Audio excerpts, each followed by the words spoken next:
Last year, the Ipswich girls ended Oldham Ramona Rutland's reign as Class B track and field champs in dramatic fashion. The Tigers scored a whopping record 89 points en route to a team title. Many of the Ipswich standouts are back this year, including a few more that are hoping to boost that record even higher. With just over 23 kids per grade in Ipswich, it's pretty unique. The Tigers enter the State B meet ranked first in 11 of 19 events. They're doing a lot of it with youth, led by 8th grader Macy Hines. Well, I mean, there's definitely a little more pressure this year. Everyone kind of was watching out for me from last year, so I'm ranked first in my 3 individual events, then we're ranked first in the 4x8, so we're definitely going to go out and attack it and really just try to go for all 4, and I mean, if we get them, that'd be awesome. So Hines will tackle the 400, 800, 1600, as well as the relay she mentioned. As a 7th grader last year, she finished first in 3, including the 4x400. Another long-distance runner, sophomore Tori Moore, will be looking to three-peat in the 3200. It's a hard race, and I know it's going to be hard, and I know it's going to hurt, but you always enjoy it.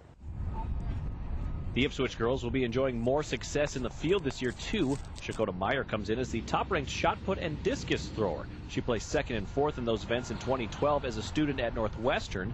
Now as a Tiger, Meyer says her potential is as high as ever thanks to her new coaches. We really focused on footwork, and that's always been like one of my struggles, but we really got that down in my release point, and that's really helped me a lot. If they just show up focused and compete as hard as they can when everything settles, at the end of the day, I think they'll be just fine.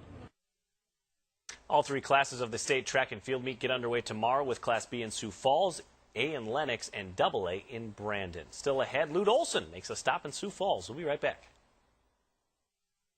After opening the season on a 3-game losing streak, the Canaries have rattled off 2 victories thanks to rough conditions last night. Fans are treated to a double dip tonight. This is Game 2. Sioux Falls going for a split after losing the first. And it was Luke Anderson of St. Paul cruising early. Here the former NDSU Bison strikes out Tim Pahuta to keep the game at 0s. Now the Saints getting on the board here as Dan Kozrowski lifts a sac fly to right. There's a throwing error on the play as well, and the Saints score 2 without even getting a hit. Here's the Birds' starting pitcher, Adam Champion, hitting Brandon Tripp to chase the breaking ball for the strikeout. That was Champion's 2nd of the night. The Canaries trailed 5-1 in the 6th, but they tie it up, and right now that's how it stands in the 7th. To the Bigs, the Twins taking their 8-game losing streak to Detroit. Miguel Cabrera on pace for another Triple Crown season.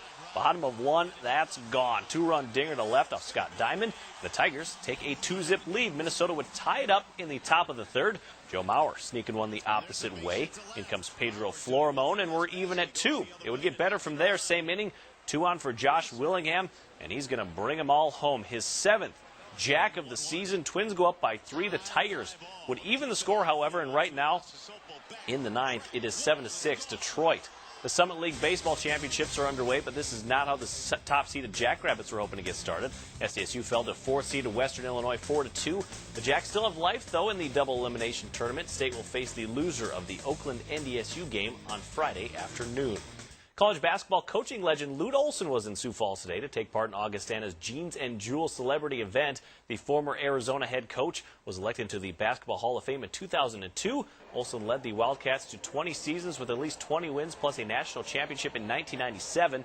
Interestingly enough, he has a connection to Augie as he gave the Vikings men's basketball coach Tom Billiter his start in the business. Tom got started with us, I guess, as a graduate assistant at Arizona. He had quite a background and great success everywhere he's been. Olson was the guest speaker at the event, spending 9 seasons as Iowa's coach. He says he's always happy to return to the Midwest.